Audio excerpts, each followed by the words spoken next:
जीवन है तो लक्ष्य तो होंगे, यदि लक्ष्य है तो मार्ग तो होंगे, यदि मार्ग है तो बाधाएं तो आएंगी। और इसी पर निर्धारित है कि हम जीवन में सफल होंगे या असफल, यश के भागी होंगे या तिरस्कार के। मान लीजिए आपको एक कार्य करना, आपको पर्वत पर चढ़ना। अब मार्ग के फिसलन आपको कई बार गिराए, चट्टाने आपको कई बार चोट दें। अब ऐसे में करेंगे क्या? सामान्य व्यक्ति चुनता है प्रतिकार, उस पर्वत को ही नष्ट कर देने का विचार करता है, उसकी नींव को ही खोद देने का विचार करता, किंतु पर्वत को तो कोई नष्ट ना कर पाए, तो असफलता के साथ साथ अपयश का भी भागी बन जाता है। दूसरा मार्ग है परिवर्तन। यदि आप उस पर्वत को खोदने के स्थान पर उस पर सीढ़ियां बना दें तो आप भी उस पर्वत पर चढ़ सकते हैं, कोई और भी उस पर्वत पर चढ़ सकता है, आने वाली पीढ़ी भी उस पर चढ़ सकती है, और यही आने वाली पीढ़ी सदा आपका यश गाएगी। इसलिए जीवन में प्रतिकार नहीं, परिवर्तन चुन, बदला नहीं, बदलाव चुन। आपकी ये बाधा आपकी मित्र बन जाएगी। राधे राधे। संसार में सबसे अधिक पवित्र माना जाता है गंगा जल को। कभी सोचा है क्यों? क्योंकि गंगा जल का आविर्भाव ही शुद्ध होता है, उसका जन्म शुद्ध होता है, जहां से उसका प्रारंभ होता है वो शुद्ध होता है। और प्रारंभ का शुद्ध होना अति आवश्यक है। हमारे जीवन में प्रारंभ होता है हमारे विचार से। अपने विचार शुद्ध रखें, क्योंकि इन विचारों से बनते हैं आपके शब्द। आपके शब्द शुद्ध रखें, क्योंकि इन शब्दों से आपके कार्य संपादित होते हैं। आपके कार्य शुद्ध रखें, क्योंकि ये कार्य बनाते हैं आपका स्वभाव। स्वभाव से बनती हैं आपकी आदतें, और आदतों से बनता है आपका चरित्र। और ये चरित्र संसार के समक्ष आदर्श के रूप में आता है। तो विचार से आदर्श तक की यात्रा शुभ तभी होगी जब आपके विचार शुभ होंगे। तो इस संसार में, इस जीवन में आपके विचार शुभ रखें, शुद्ध रखें। आपका मन प्रसन्न होकर बोलेगा राधे राधे।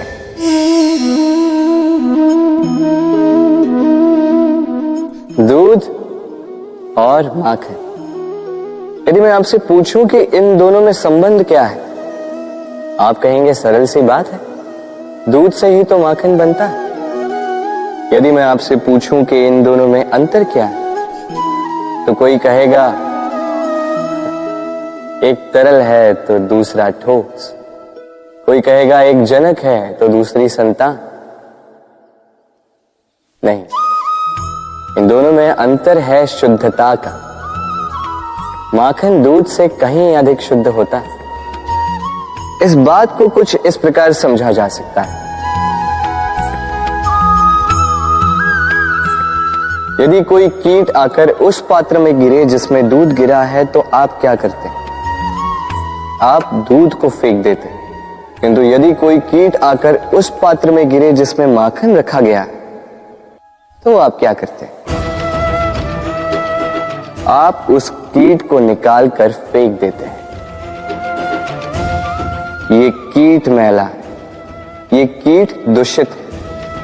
और यदि हमारा मन निर्मल ना हो, तो ये कीट हमारे मन को भी दूषित कर देगा, उसे मैला कर देगा। किंतु यदि हमारा मन माखन की भांति शुद्ध हुआ, तो कुविचार को स्वयं से जाना होगा। स्मरण रखिएगा, इस संसार में कीट तो रहेंगे, अब दूध बनना है या माखन, निर्णय आपका। राधे राधे।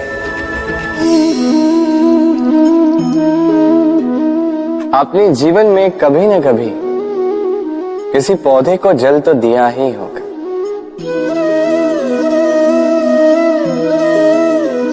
कभी मन में ये प्रश्न नहीं आया कि हम पौधे के पत्तों को, पुष्पों को, डालियों को, उन्हें तो हम कभी पानी नहीं देते, फिर भी कैसे उन तक पानी पहुंचता, फिर भी कैसे वो जीवित रहते। आप कहेंगे सरल सी बात है, ये कैसा प्रश्न पूछ रहे हैं। जड़ को पानी दो तो वो पौधे के अंग अंग तक अवश्य ही पहुंचेगा, है ना। कुछ इसी प्रकार होते हैं हमारे कर्म, हमारा प्रेम। यदि निश्चल भाव से कर्म करोगे, सेवा करोगे, तो किसी न किसी रूप में स्वतः परमात्मा तक पहुंचेगा ही। आत्मा के भीतर से प्रेम करोगे, स्वतः छलकेगा ही और दुगना लौट कर भी आएगा, इस पौधे की छाव की भांति। तो मन और आत्मा से कर्म करें, मन और आत्मा से प्रेम करें, आनंद ही आनंद होगा। राधे राधे। इसे कौन नहीं पहचानता, ये है रोटी। यही तो है वो कारण जिसके लिए मनुष्य दिन रात कड़ा परिश्रम करता है। ऐसे देखा जाए, यदि ये रोटी यूं ही मिल जाती तो मनुष्य कदाचित कुछ कार्य ही नहीं करता, कष्ट नहीं करता, जीवन में परिश्रम ही नहीं करता। वैसे एक बात तो है, ये रोटी केवल भूख ही नहीं मिटाती, जीवन की बड़ी सी बड़ी सीख दे जाती। अब तनिक सोचिए, ये रोटी आपको स्वादिष्ट केवल तभी लगेगी, ये रोटी आपके स्वास्थ्य के लिए अच्छी केवल तभी होगी जब ये दोनों ओर से ठीक से सेकी जाएगी, है ना। हमारे जीवन में संबंध भी कुछ इसी प्रकार होते हैं।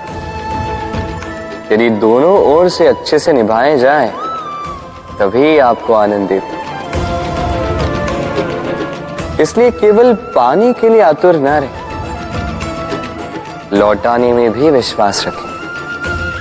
क्योंकि जब एक संबंध में दोनों ओर से प्रेम होगा, दोनों ओर से करुणा होगी, कुछ करने की चाह होगी, तभी वो संबंध आपको जीवन में आनंद देगा। तो जब जब रोटी खाएं, स्मरण करें कि आपको आपके संबंधों को भी इसी प्रकार मधुर बनाना है।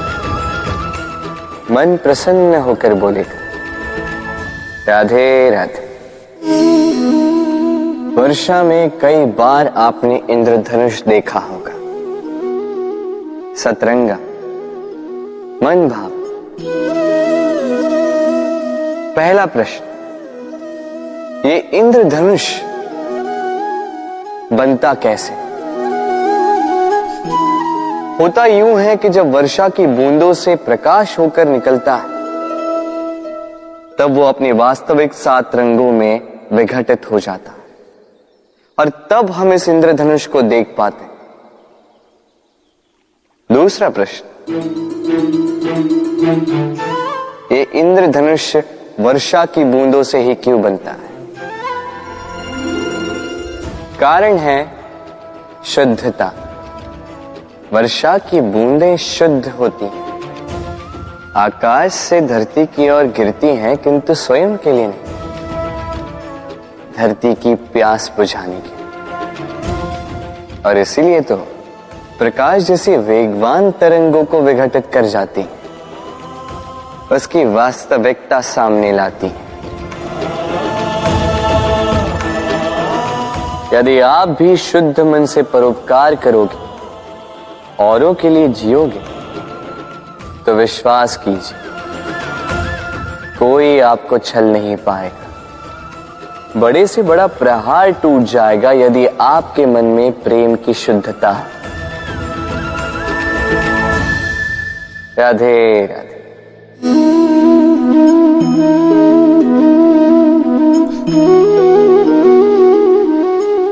आइए, आज आपको एक कहानी सुनाता।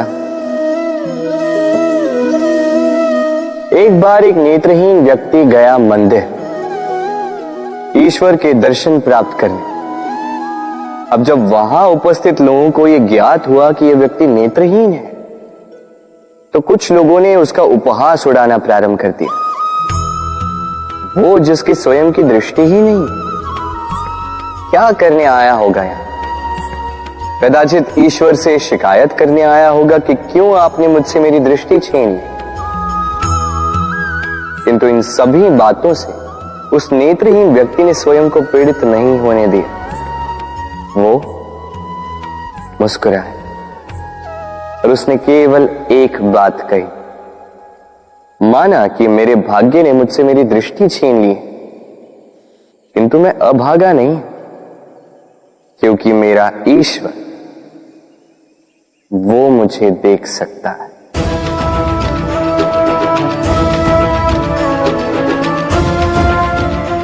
स्मरण रखिएगा, दृष्टि नहीं दृष्टिकोण आवश्यक है। यदि आपका दृष्टिकोण शुभ हो तो अशुभ में भी शुभ स्वयं दिखने लगता है और मन प्रसन्न होकर कहता, राधे राधे।